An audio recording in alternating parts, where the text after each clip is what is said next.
Oh, here it is. Okay.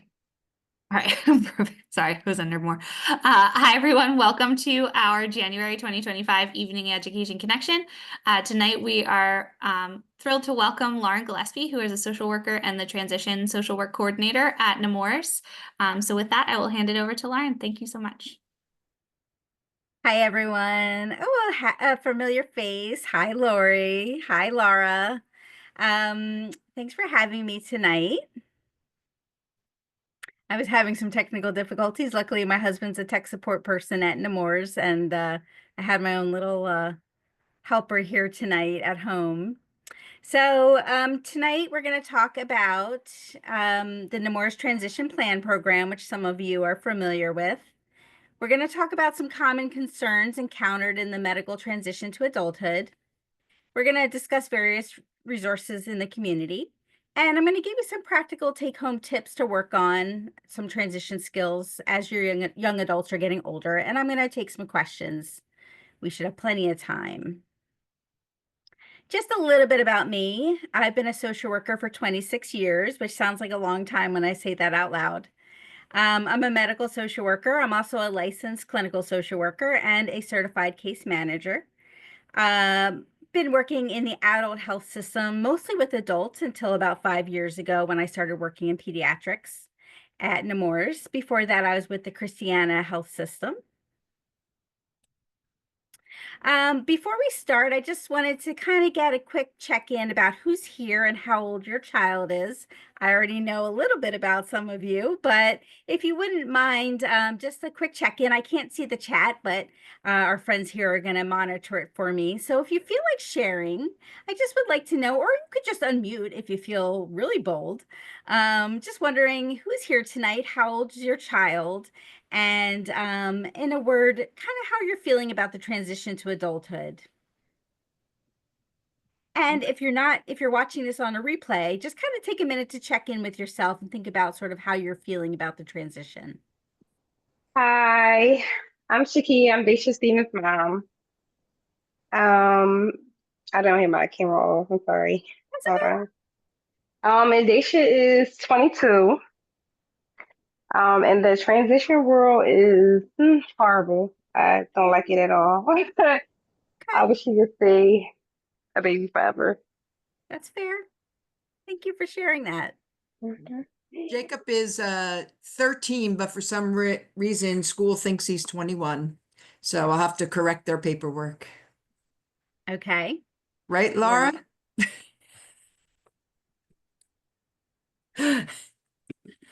We'd be happy to keep him, Lori.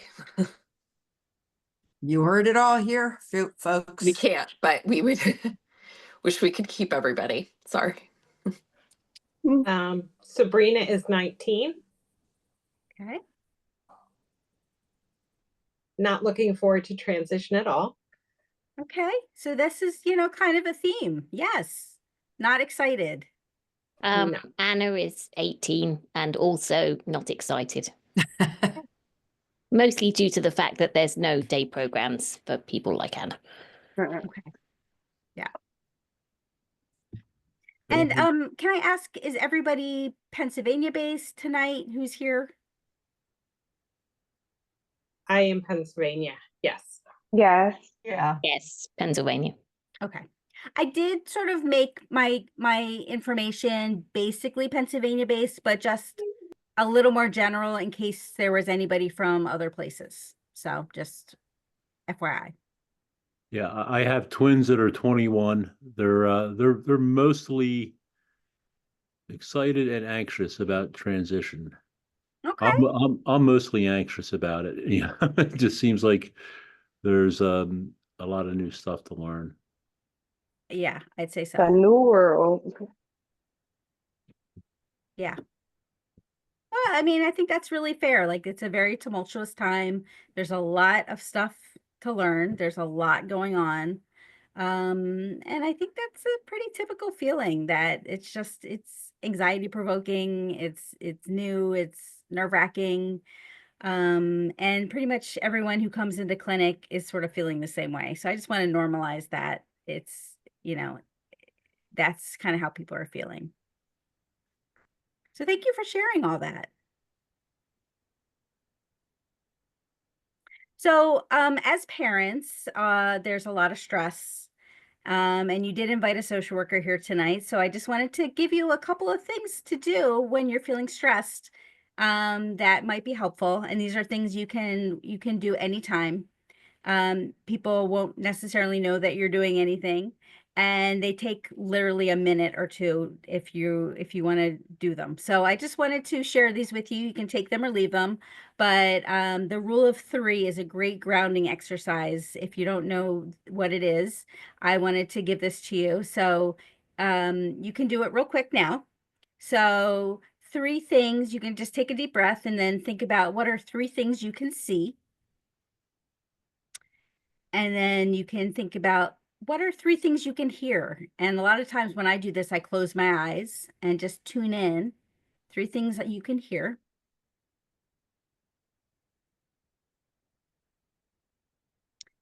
And then three body parts you can move. And sometimes that really quick grounding exercise can just kind of bring you back to yourself and just sort of recenter you. And then another really quick exercise when stress hits are just 3 deep breaths in through your nose and out through your mouth. But a quick tweak to that is making the exhale longer than the inhale. So if you do it nice and slow, you can notice the difference with that longer exhale.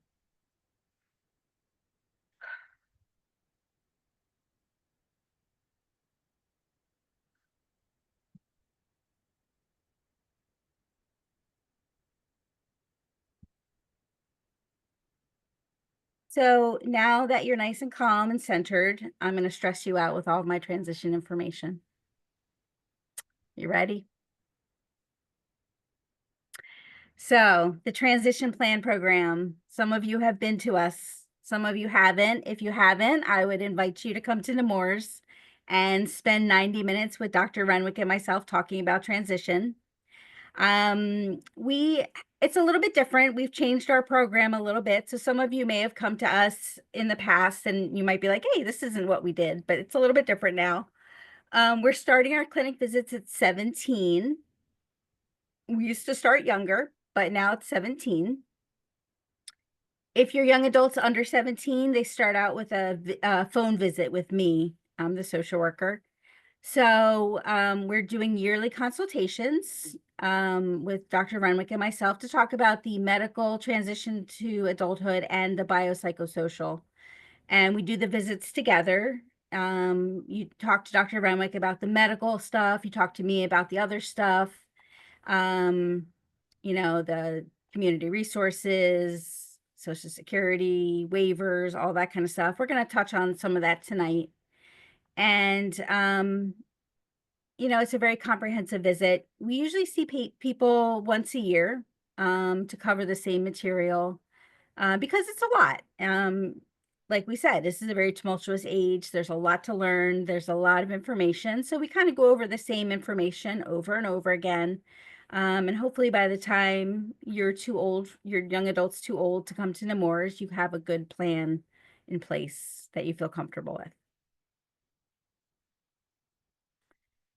So tonight, I'm talking more about the medical stuff, but some of the other stuff sort of blends in as well. So I wanted to start off with the medical part of transitioning to adulthood and who's going to steer that ship. So selecting your adult medical team. Of course, the primary care is a big deal, but also who are the specialists going to be? And the things like dental and eye care and, the complete picture on who these folks are going to be. And that's something that we, help with in our clinic, figuring out who those people are going to be. And, we see people from Pennsylvania, we see people from Delaware, Maryland, New Jersey. So we try to be familiar with who the providers are in these states who help complex young adults. Some tips just based on experience. We encourage people to start asking their pediatric providers about age limits because they do vary. So to get in the habit of as your young adults getting older, starting to ask about those age limits. People get caught by surprise sometimes when the age limit might be 18 and they're not aware that, that's kind of young. Like people are thinking maybe they have more time. Maybe it's 21 or 22, and then suddenly it's 18, and then, oh my gosh, I don't have a primary care doctor. And then it's scrambling to find somebody. So, get in the habit of, oh gosh, what's your age limit? And those age limits often vary depending on the system. CHOP can be different than Nemours. Your primary care doctor, depending on who that is, might be different than CHOP and different than Nemours. So just start asking. Your dental provider might be different still. So just to get in the habit of asking that. And then to take into account wait lists, because there's a lot of wait lists and wait times for folks these days, greater than there used to be. So especially when you're talking about providers that have a specialty. So for example, like a wonderful practice like FAB for adolescents and beyond at the Navy Yard, which is a primary care that is set up to take care of young adults with special healthcare needs, can have a wait list of a year. So you really want to plan ahead if you're interested in a practice like that that is specialized. You want to, take into account that there might be a wait list of a year, or sometimes there might be 6 months for a specialist. You want to really be planning ahead in case there is a long wait list, or making calls just to see like what's your wait list like. The other thing is, a lot of families tell us that it can be helpful not to transition everybody at once. So even though maybe like, so for at Nemours, a lot of families are, relieved that they can stay until the 21st birthday for any provider that they've seen. But you might not want to wait until the 21st birthday, because it can be helpful not to transition everybody at once. And this is coming straight from families who tell us that it can be helpful to maybe transition the primary care sooner than the specialists, or transition some of the specialists sooner than the primary care, so that everybody's not new at once. And that's just something that, everybody's different. Everybody kind of, has their own way of doing things, but it's just something that families have told us can be helpful, is not to transition everybody at the same time, because it can be nice not to have everybody new, to have some people who already know your child or your young adult, and some people who are new and getting to know them. So like if you still can come to Nemours for your specialists, but your primary care is new, then your new primary care doctor can talk to your Nemours specialists, or talk to folks at Nemours and collaborate, and you kind of have that level of comfort where that that collaboration can happen. So that can be more comforting than, oh well, they can't talk to my Nemours people because my young adults aged out. So it's just something that people have told us can be helpful. So, it's just something to think about. So I wanted to take a minute to talk about that, just because it's something that comes up in clinic, and it's something that we do talk to people about, just to think about, just to, mull over if that's something that might work better for you. So I wanted to include some resources for you from Got Transition, which is a really good website if you've ever looked at it. So I put on here some, this first link is some differences between pediatric and adult care. And then there's a really nice toolkit, that second link, that has some timelines and some suggested activities to work on, some things you can work on with your young adult at different ages. So you can look at that at your leisure. And then something to keep in the back of your mind regarding Medicaid, or medical assistance, as you call it in Pennsylvania, is that in the adult world, Medicaid really wants you to stay in your state as much as possible, as long as that specialty is available in your state. And that is a change from pediatrics. And it's something that often takes pediatric doctors by surprise, because it is a change. So sometimes your pediatric doctor might even suggest a specialty in another state, not realizing that the Medicaid might often won't pay for that, or the out of state hospital might not accept your Medicaid or your medical assistance. So it's something just to keep in mind that if you only have the medical assistance, you probably are going to have to stick to your state. So that's something that comes up in our clinic quite a bit that we talk to families about. I just want to pause there because sometimes that can come as sort of like a surprise to people. So I just want to see if there's any questions about that.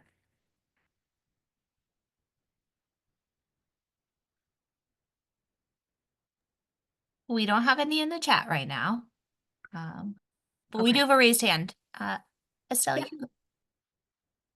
Oh, hi. Yeah, I just had a question. I'm not sure if this is the time. I guess you're supposed to stay in state.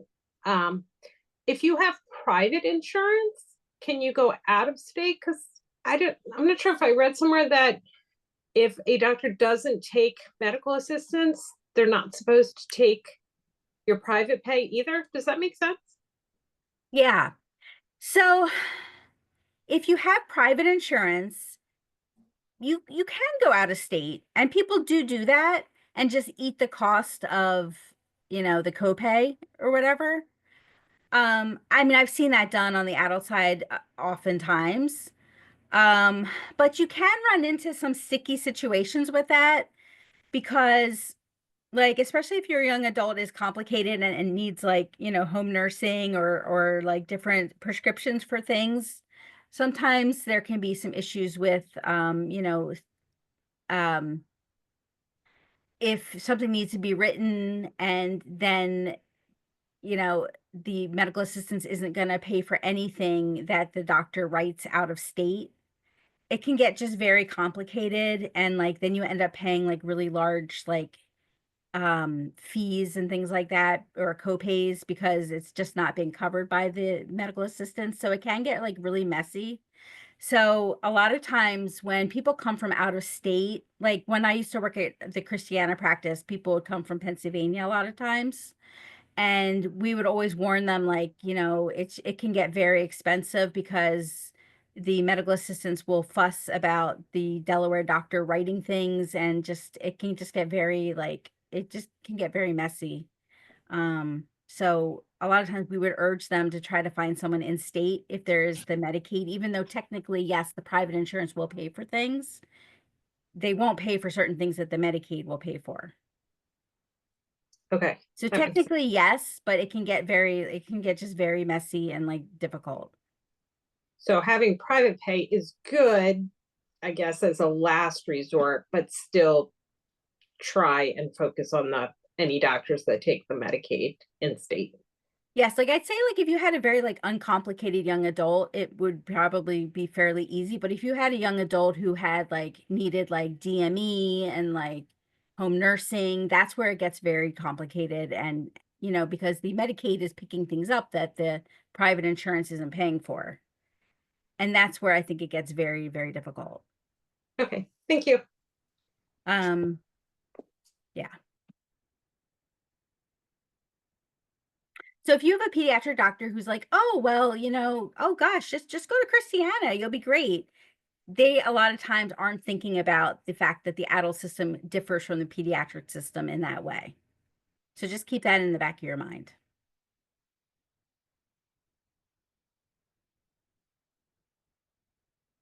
Now, I will say one thing to keep in mind is that this does get muddied because Christiana is moving into Pennsylvania.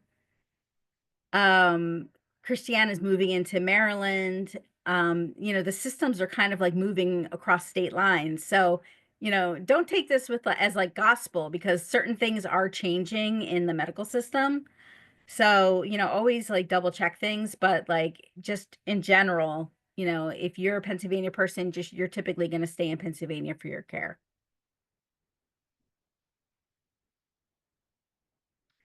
So switching gears a little bit, another focus of our clinic is independence and taking ownership of health. So what we really hope is that the young adult can take as much ownership of their health as they're able to. And even though sometimes parents will say, well, they can't take any ownership of their health, we try to find ways to see, like, can your young adult participate even a little bit?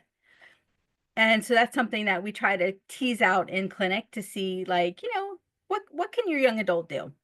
And we do see, like, who's making the doctor's appointments. Is that something that your young adult can participate in? And by participate in, we are talking about, even can they listen? Even if they can't do it, can they listen to you and participate that way by saying, like, oh, like, how do you do it?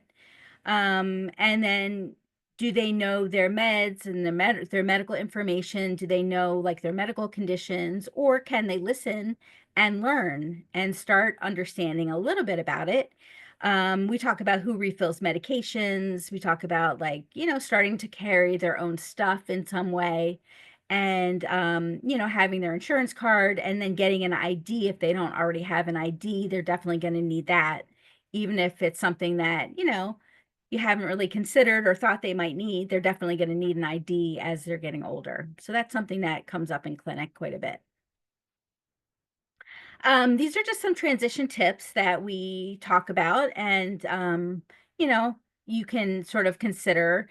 Um, we try to think about, can your young adult learn their medication names? And one of the ways that we encourage people to learn their medication names is repetition. So when they're filling their pill box, or if they're watching you do it, or if you're assisting them do it, can they say the dose, as the name and the dose, as they're filling their pill box? And over time, they really do, a lot of times people really can memorize that dose as they're filling their pill box, or get familiar with the name, or why they take it. And you can really play around with, like, these teachable moments that happen every day or twice a day. Um, and people really can learn a lot more about their medications and why they take their meds. And a lot of our young adults that we work with have had success with remembering to take their meds by pairing it with another routine, like, their phone, picking up their phone in the morning, or brushing their teeth, or various things like that. Reminders on their phones, assistive technology, smart home technology, different things like that. Reminder apps. Sometimes people are more low tech. I know I tend to be more low tech. So sometimes we've had patients who've had success with a paper calendar, where they make a check mark after they take their medication, or sometimes they'll send, like, a little fun emoji to you after they take the medication. We really want to think about trying to limit power struggles, or what we say, like, the no nag system, where it doesn't turn into, like, a sort of a power struggle or something unpleasant, where they're just trying to, you know, when one insists, the other resists. We're trying to avoid that type of dynamic. And then I have a couple of other ideas on there for you, that you can think about. And then, thinking about taking over health management. So, we have such busy lives and stressful lives, and it's so much easier to just do it, honestly. I mean, I've got 3 adult children, and it can be so hectic sometimes that it's like taking the time to, like, teach them to do things, or watch them struggle to make their own appointments. It's just, I know how to do it so quick, and it can just get out of the way. I can check it off my list. But taking the time to have those teachable moments with them, and them watch you do it, and then doing it together, and then them taking the lead, and you're there, kind of cheering them on, and then gradually them taking it over. Or maybe they never can totally take it over, but maybe they can have a little bit more of the lead, or maybe they can do part of it. um I over the summer, my daughter and I spent a lot of time with her making appointments, and me sitting there on the speakerphone, sort of like whispering a little bit, like, okay, tell them your birthday. And us laughing a little bit about, like, this is so awkward and all this stuff. But she got a lot more confident with it, and she started being like, okay, it's not so bad. And then there was a couple of like disastrous, like where the person answering the phone was mean or made her feel silly, and we just kept going with it. So these are things that they can really get their wings with sometimes, and sometimes they're never going to be totally independent, but they can at least try and see, you can see how they can do. So we do encourage you to try and to work toward to see how much of it they can do themselves, or if there's any part of it that they can at least take ownership over, or at least have a part of. And to that end, really to utilize your tech. And every state has its own assistive technology center and have a try it before you buy it feature. You happen to be in a state that has an amazing Tech Owl is just an amazing assistive technology initiative. Their dogs page, which I linked here, they have so much great assistive technology where pretty much anything you want to do, they have some sort of technology to help you. So I really encourage you to check out these links. With the assistive technology, the state you live in, you have to utilize their assistive technology, but you have no worries in that regard in Pennsylvania, because Tech Owl really will help you, and PADIF is great too. So you can check out your resources there. And your young adult can really, really fly with some of that technology and some of that assistance. And then just a couple more tips. I linked a really great article here about involving young adults in decision making when they have chronic disease or special healthcare needs, and a couple of tips to consider asking your young adult when trying to involve your teens in decision making. I really love this quote, and I wanted to share it with you. When parents involve their teens in decision making, teens learn that their voice is important.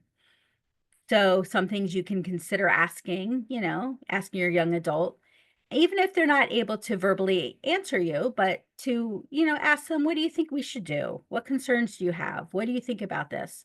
And in our appointments, in our clinic appointments, we really do try to involve the young adult to what extent we can, to see what their thoughts are and see kind of, they have a stake in all this. This is about them. So this is a article for you to take a look at and see what you think. I wanted to include some local practices that we routinely recommend that have a lot of extra resources for young adults with special healthcare needs. So this is a Delaware practice. This is the Center for Special Healthcare Needs. So one of the differences that they have is that they have longer appointment times, and all these practices I'm going to recommend have longer appointment times. They have social work and case management support. Their doctors tend to be med peds or family medicine, so they're well versed in childhood onset conditions. So for Pennsylvania, the Jefferson Fab Center for Complex Care at the Navy Yard, this is the practice that I mentioned that you might be familiar with, that has, last time I checked, they had a year-long wait list. So you would definitely want to think about getting on that well in advance of whatever your pediatrician's age limit is. And then the Risen Center in New Jersey is a very similar idea. They cater to young adults with special healthcare needs. And then the Penn Adolescent Med practice, they go till 29, but they have a really nice practice as well. And then they transition you again at 28 or 29. So there's another transition there, but they're a good practice as well. I think I'll pause there and just see if you have any questions thus far before I talk a little bit more about some other stuff.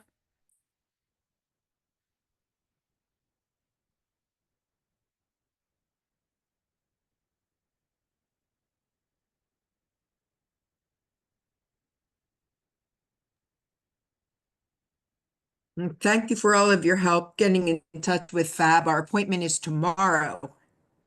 Yay! After After 10 months of waiting. Lori knows.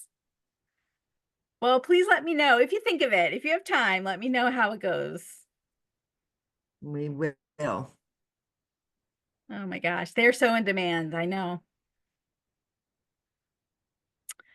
Oh my, the wait lists are real. It's just that there's not that many practices that are so specialized around for adults. All right. So something that comes up, I'd say in clinic almost every time is the whole waiver thing. And people are like, what is a waiver? Like, what exactly is it? What am I waiving? People always say that to me. What am I waiving? Like, it sounds concerning. Like, am I waiving my rights? So I wanted just to mention it, sort of like just to see like, just to touch on it. So really what a waiver does is it allows Medicaid to waive their usual rules so that people can receive care and supports at home or in their communities instead of an institution. Back in the old days, people really had to go live in institutions because people didn't have the wherewithal to take care of them at home. They didn't have the home nursing, they didn't have the equipment, they couldn't modify their houses, they didn't have the money, there wasn't the money or the resources to take care of people with disabilities at home. So the waivers are really meant to keep people in their communities if that's where they and their families want them to be. So I just like to sort of say that off the bat so that people kind of know what the heck is a waiver. And in Pennsylvania, there are a bunch of different waivers that come from a variety of different places. And really, regular Medicaid doesn't usually pay for things like home modifications, whereas a waiver usually does. Regular Medicaid doesn't pay for things like supported employment, whereas some of the waivers do, but not every single one. The waivers can be very complicated, and there's also other factors like, wait lists. I know you all know that. And what county you live in, and Pennsylvania is so big, it's just waivers are a very complicated issue. But it's important to know what they are and know that you are gonna need one if you're gonna have your young adult's gonna have home nursing needs, or if you're gonna have any kind of sort of special needs past the age of 21. And again, what waiver you may be able to get depends on a lot of different factors, including every state has their own way that they handle their waivers because they kind of like control the money.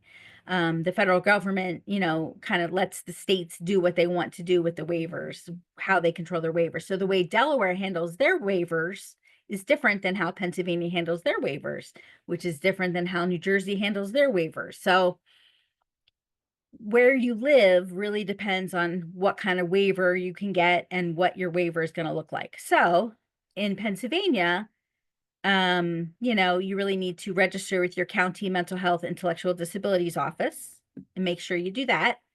And if you don't know what your county office is, this link will tell you. And then once you do that, you'll get a support coordinator who will help you get, do your puns and do all that stuff. And then, hopefully you'll get on the wait list and eventually get a waiver. Or there's other waivers that you can potentially get through Medicaid, medical assistance. But they look a little bit different. So you kind of have to decide what type of waiver is going to suit your situation the best and what you want to consider. And then I have some other states, the way you get the access to the waivers through other states as well. So if you have more questions about that, we could certainly talk offline. And I have some other resources down the line here that can help you kind of figure that out as well. Now I'll get to that in a minute. Even though this isn't really like part of the medical transition necessarily, everybody always wants to talk about SSI. So I figured I would address it. So SSI and SSDI is one of those transition things that comes up and is always of interest. Okay, so here's a little question. All right. What does SSI have to do? What does a B have to do with SSI? And it's a chat moment, or you can unmute. What does this B have to do with SSI?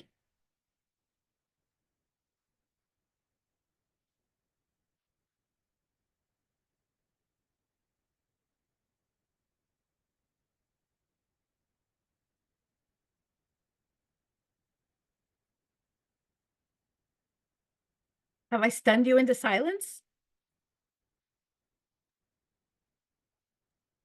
We're all just buzzed. There are two different benefits. SSI is more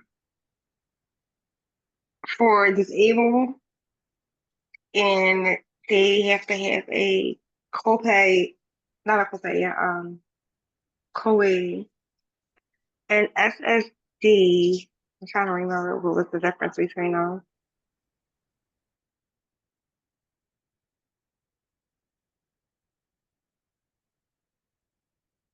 I like how your mind's working.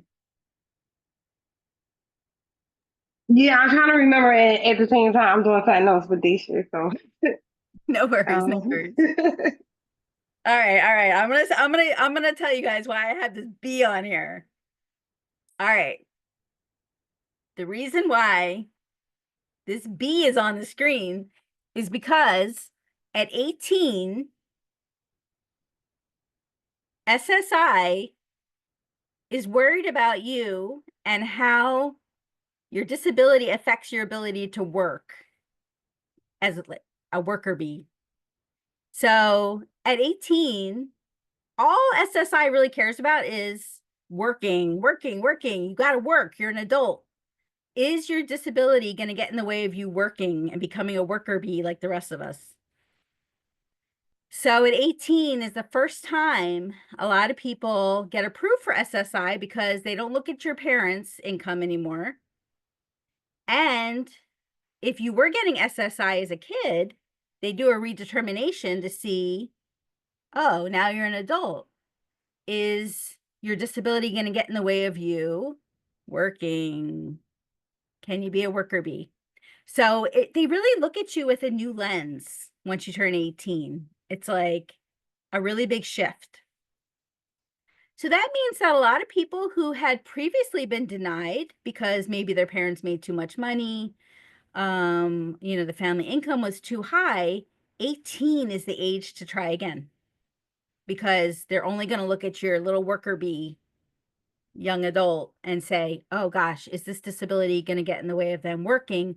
Not just working, but working to a certain level. And there's a number. I don't know it off the top of my head. I can tell you later.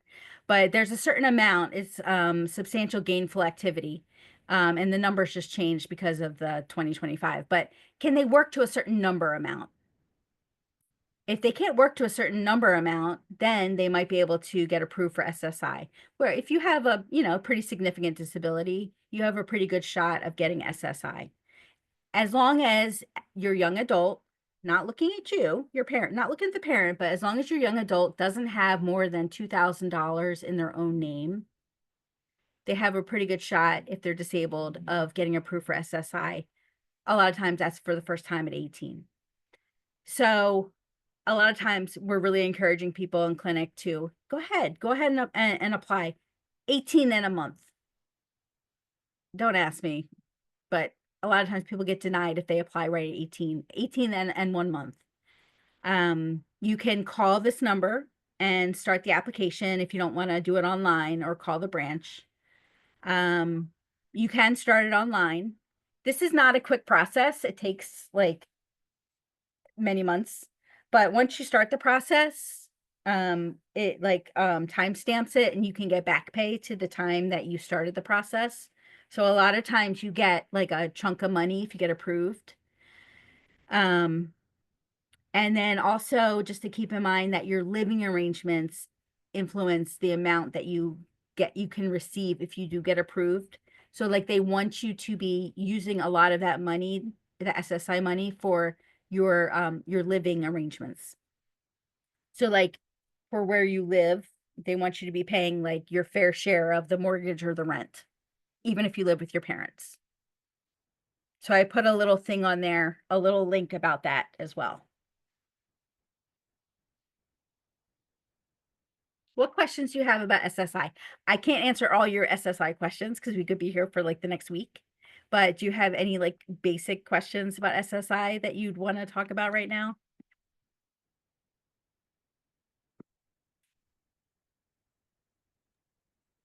We're gonna run out of time if I talk about it too much. Just a quick question.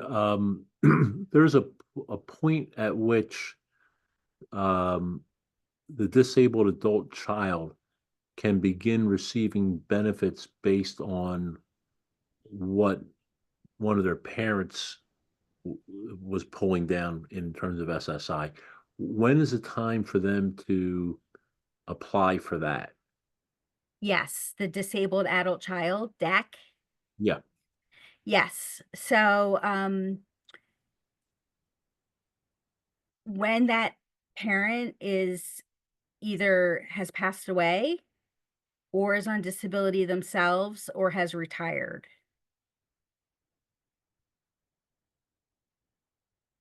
If you're going to apply for DAC, you can't do that online. You either have to call or go into the branch. Okay, thank you. That kind of explains it. So they have to kind of bide their time until mom and dad have taken retirement. Yes, but you want to definitely apply for SSI at 18 because that sort of sets that precedent that it's a disabled adult. Yep, don't worry about that. That's done. Perfect. Yes. Thank you. So, and that's exactly what you need to do because that precedent has to be established before the age of 22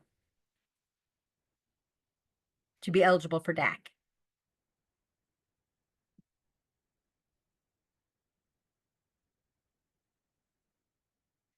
And then when you do get SSI, you will automatically get Medicaid or medical assistance in most states. So that's really great too, because even if you only get approved for $1 of SSI, you don't have to worry about Medicaid anymore. You'll automatically be getting that. And then there's special programs for workers where even if you're working and you're making like more money than you might be, normally to be eligible for Medicaid, or SSI, you can still retain your Medicaid as well. So it's really good to get SSI because you will be getting your Medicaid and not have to worry about getting that separately. Even if you do get denied for SSI, you still might qualify for Medicaid based on your being a lower income adult, if that's your situation. And even if you get SSDI, which is what we were just talking about for a disabled adult child who's getting, I know we're getting kind of in the weeds here, but if you're a disabled adult child who's getting, who's drawing off your parents' credits, and you're getting Medicare, as long as your assets are low enough, you can still get Medicaid as well. So a lot of people get Medicare and Medicaid, which are called dual eligibles. So you want to always try to keep your Medicaid. That's always a good thing. And Just sometimes ask a quick question on that. If you have an ABLE account for the person, does that impact this at all? you're so smart. I was just going to say, you really want to think about getting an ABLE account because that is a way that you can have up to $100,000 and still be eligible for SSI, and it will not impact your benefits for SSI. And then you can have even more money than that and still be eligible for Medicaid. And it goes by your state. Your state dictates that, whatever state you open the ABLE account in. And what state you live in. So yes, ABLE accounts are really, really consider that because it's a way for people who get SSI and other government benefits to be able to save money and not have to worry about spending down once you hit that $2,000 limit. So the ABLE Resource Center is a great resource, and you can even email them questions, and they're pretty responsive too. Best practice. I just went to a webinar the other day, and the best practice is to start with your home state to see if they have any tax breaks, and Pennsylvania does. But you can open an ABLE account in any state that you want to, pretty much. But best practice is to start with your own state and investigate your own state and see if that has any tax breaks that will be advantageous to you.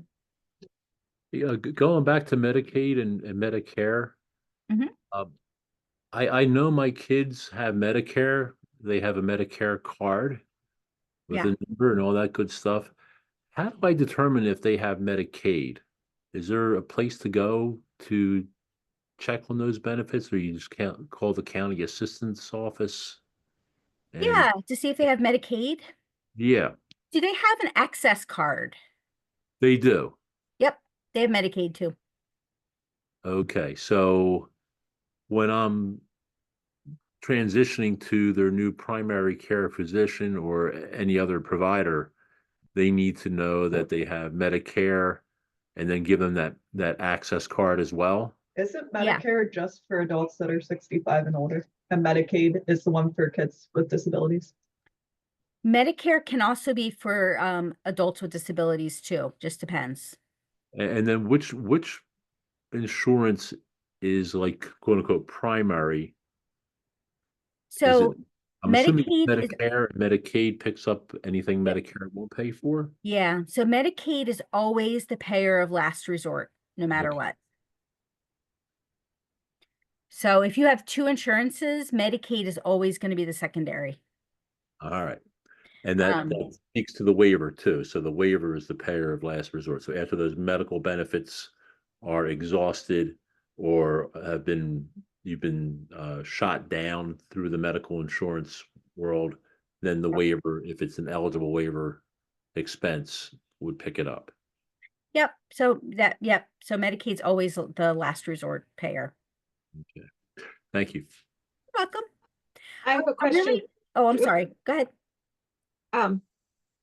Are all doctors who take or providers who take Medicare also take Medicaid and vice versa, or not necessarily? No, No. you have to check.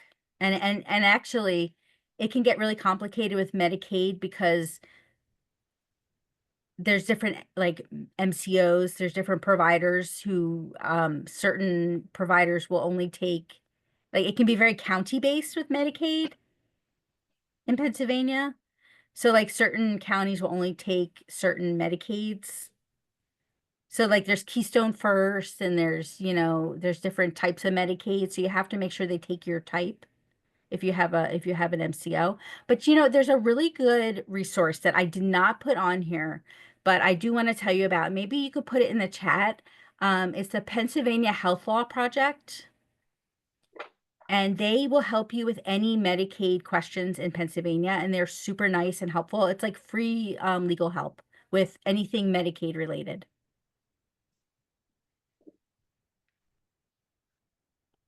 So they're a good resource too. Oh, so here's some other good resources. So this stuff gets really tricky, right? Like there's so many different things. These systems are super complicated. So I wanted to give you some good resources. And I'm giving you some free resources and some paid resources in case you're interested. So you guys might be, totally familiar with some of these, but the Appeal Center is run by parents who are trained to help other parents navigate stuff like this. Vision for Equality is really helpful. Your local Center for Independent Living can help you with a lot of the stuff. And then some paid resources like Plan of PA and the Leahy Life Plan does disability life planning. They do estate planning type of stuff. So I just wanted to give you some of these resources to lean on as well. And some more information about what turning 18 means for your health that you can share with your young adult. And then I wanted to also talk about decision making because I wanted to see who's worried about this or thinking about this. I know guardianship is a big concern for a lot of people, and I also am cognizant of our time. Our time is elapsing. So I wanted to talk about this real quick. That guardianship is like decision making is like a toolbox, right? Guardianship's like this big saw here. But you might not need the big saw. You might need some of these smaller tools might suffice, but it is a family decision and it is your choice which way you want to go. But I wanted to make sure that I mentioned that some of the alternatives to guardianship that you might want to think about, which includes supported decision making, advanced healthcare directives, representative payee for SSI, which is the system where you can do the financial stuff for your young adult through the SSI system. Special needs trust, where you can deal with the money if you do a trust. HIPAA releases, where your young adult can sign a release if they're able to, if they have the capacity to do so, to say, oh, my mom can deal with that. And then surrogate decision making, where there's laws in Pennsylvania, it's called the healthcare representative, where if a young adult doesn't have capacity to make their own healthcare decisions, by state law, their parent is able to make most of their healthcare decisions. And I wanted to mention this because there is a recent development in Pennsylvania, Act 61, where even if you do decide to go for guardianship, there is a law now that says that you need to basically demonstrate that you have tried alternatives to guardianship. So it really is important for everyone to know what those alternatives to guardianship are and to, try them out, or at least know what they are and sort of like, be familiar with them. Because I'm starting to see in clinic people coming to clinic saying, I tried to get guardianship and I got it, it was denied. So I want to kind of pause there and with our remaining time, just see what you guys are thinking about. If you have any concerns, kind of want to open it up to that conversation. I had a problem with that because when Anna turned 18, I sent the form for the parent form that says I can take her healthcare decisions to CHOP, and they gave me access straight away. And when I sent it to Nemours, they were like, no, what is this? It looks like you just made this form up. And I get it, because it literally looks like a form that I would have written myself on Excel. And it was the one that the PA disability rights people gave me. I know. And I give out that form too. But I mean, Anna can't make any decisions. She can't, I mean, it would be great if she could. She can't tell you her name, where she lives, how old she is. She can't answer a simple question. Yeah. I mean, the thing about taking guardianship seems reckless, because the reason why people went in front of a judge to begin with was so that the judge could look at the person and determine something. Yeah. But now anyone can take Anna into a bank and say, oh, yeah, she wants to withdraw all of her money. Yeah. No, I It's see what you're made saying. very hard. Yeah. And she can't sign a power of attorney because you have to be competent to sign a power of attorney, and anyone who met her would know that she didn't sign it. Yeah, no. So you really are left with, the surrogacy, the health surrogacy law, which is a healthcare representative, which is exactly, you did the right thing by doing the piece of paper from disability rights. So but what I can't get out of disability rights is that covers healthcare, right? But if Anna had $1 million in the bank, what's to stop an aide walking with her to the bank and saying, Anna wants to withdraw money? Right. And that's, I guess, where maybe if you did a trust, there would be a trustee. So that could be a potential. Yeah. It just seems odd to take away guardianship when that would have covered all of this, and now they're making everyone jump through other hoops instead. Yeah. And that's why I wanted to mention that, because guardianship has become not impossible, but it's become a lot more challenging to get. So I don't know if that's something you're still considering pursuing, but like I said, I am seeing people coming in saying, I thought it would be so easy, and it's really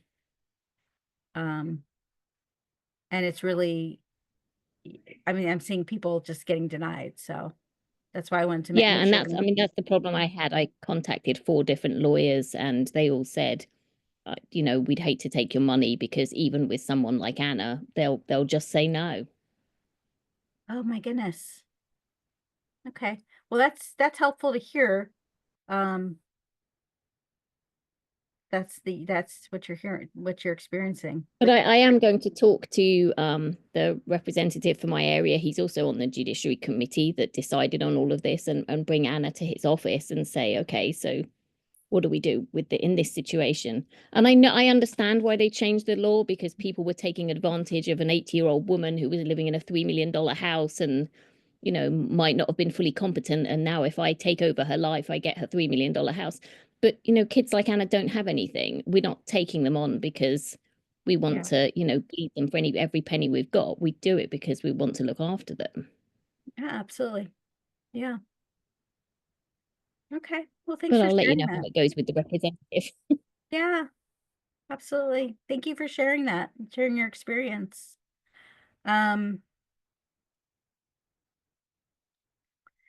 Okay, well, our time is short, so I just wanted to also share a few other things, although it's not totally medically related. I wanted to share this so you have it for anybody who has a young adult who's going to be working or going to college.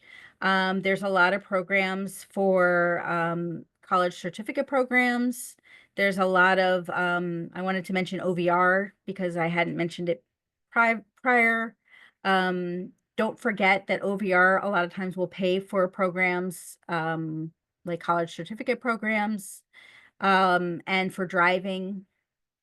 A lot of times they'll pay for driving programs like driver rehab, modifications. And I wanted to mention job accommodations. So I want to just leave you with these resources. And then we also talk about safety a lot in clinic. And so I want to leave you with some of these safety suggestions. And we kind of sprinkled in questions, although I do want to leave a minute for questions. But if you do want to schedule with us, I want to leave you with my information, how to get in touch, and a bunch of resources and more resources.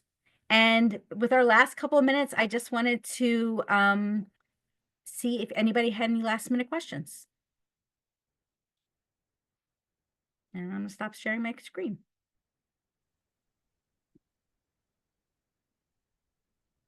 Could you put the slide back up with your contact details, please? Oh, sorry. Well, I also want to just I want to give my slides to you all. So I want you all to be able to have Oh, perfect. my slides. Is that okay? Yeah. Julie? Absolutely. Yeah. If you send them over to us, and we will send them out Yeah. to everybody tomorrow along with the recording. Absolutely. That'd Yeah, be great. because I wanted you all to have all those resources. So yes. So I will send those slides. I had a quick question. I know you talked about it briefly. In terms of what's available, everything was very helpful, and everything that you had talked about. I guess I'm looking maybe for more specifics in terms of once my child ages out of Nemours and all of our children are all basically in the same situation, you know, the majority of us have cerebral palsy. There's FAB. What other doctors are there? Is that really the only kind of comprehensive program around? What are some of the other ones? I've heard of FAB. I just haven't heard of many others. So are you kind of local to this area? Yeah, I'm in Delaware County. Delaware County. Yeah, that's why you haven't heard of many others. Right. I know there's the Navy Yard, which is the closest one, but is there any other? And I know there was one, I guess, in Christiana. I'm not sure if that's still around, but even though that wouldn't help me because it's out of state, it's in Delaware. So that was the Center for Special Healthcare Needs, which is at Wilmington Hospital, which is a branch campus of Christiana. Right. So that wouldn't help, being that I'm from Pennsylvania, because that's Delaware. Yeah. So the only real program would be this FAB, correct? If you're looking for something comprehensive like that. Okay. I thought that was the answer. I just was hoping that perhaps I mean, there was others. There is that PEN program. What it's is not the PEN young adult adolescent program that some people like. They do tend to see more complex young adults. and we have gotten good feedback from them. Now, they don't take Keystone First if that's your only insurance. So they don't take Medicaid. Well, Only if we have. they do. They will only take Keystone First if you have a primary. Oh, so if you have a primary, like private insurance, Mhm. they would take Keystone, but they wouldn't Yes. take Keystone if that's all you had. Yes, right now at this moment. Interesting. Okay. Yeah. These politics get very complicated. Gotcha. Now that could change, but right now they do Right. not take solely Keystone First. And Right. how hard is their age limit of 29? Yes, very firm. Okay. Oh, they only go to age 29. Yes, and then they transition you to like one of their adult practices, one of their pen practices that I assume is like, friendly to complex young adults. Gotcha. But essentially those are the two in this area. There's also a sort of newer program, Woods, but I'm not sure exactly where that is. I feel like that's more like Bucks, maybe. I'd have to look that one up. Okay, thank you. But I feel like they have like a dental program. Do you know that program, Woods? Is that like part of the Woods School and the Adult Woods program? I Yes. think that's, I want to It's in say it's the Langhorne, greater Bucks County. Northeast or Lower Bucks. Okay. Yeah. And also, Lauren, first of all, thank you always. I always learn more and more every time I listen to you. I was curious, do you know if the practice at Einstein is still open? They used to have a program for Yes. adults with special needs. Oh my gosh. Now, Yes. I don't know how close that would be. I don't think that would be close at all in Delaware County, but I recall them being a very nice program, but it's through the Einstein Health System. And I don't know, I guess Jefferson now bought Einstein. So I suppose then you're connected with all the Jeff doctors. I'm actually glad you mentioned that. I forgot about them. They are taking patients, but on a very you have to refer them. Yes, they've sort of like relaunched recently, and I know them very like I would have to look them up again, but you have to refer to them. So that would be an option if you felt like you wanted to go there. They do have like a program that's, similar, like geared toward young adults with special healthcare needs, if you felt like going up that way.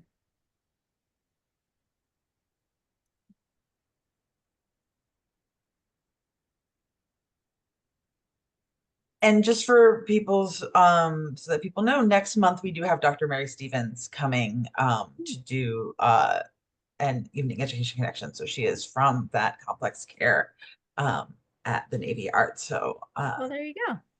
next month she will be our speaker. So to give us that information so this is sort of the pediatric end of the transition, and then she's the adult end of the transition. Good And plan. they have a great social worker at Fab. Her name's Karen. She's fantastic. Yep. And she's in very close contact with our social workers at HMS whenever one of our students is going to Fab, if they need any paperwork or any coordination. Yeah. Have any of the HMS families migrated to like some of the health care, say up in Lehigh Valley or out at Penn State Health in Hershey?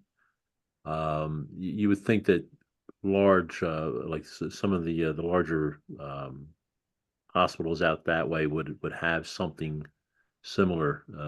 Has anybody heard anything about, maybe something out there? Bob, from what I know, yes. And I can't name a specific practice because I'm thinking of families where kids have graduated who were from those areas and they went through Hershey Medical System, or we definitely had someone who connected with the Lehigh Valley Health Systems.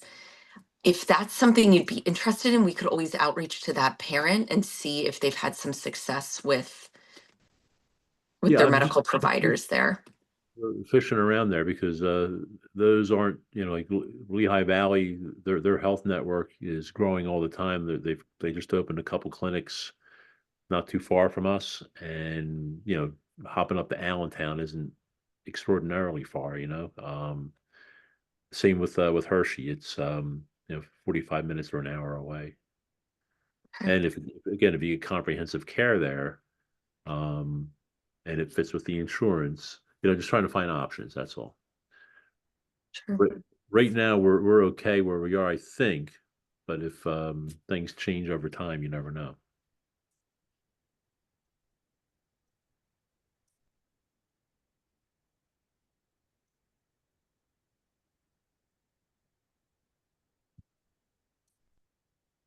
Well, thank you so much for joining us tonight. And then if you send along your slides, we Yeah. will make sure to get them out to everybody. I will. And with your contact information so that people can also reach out as they desire.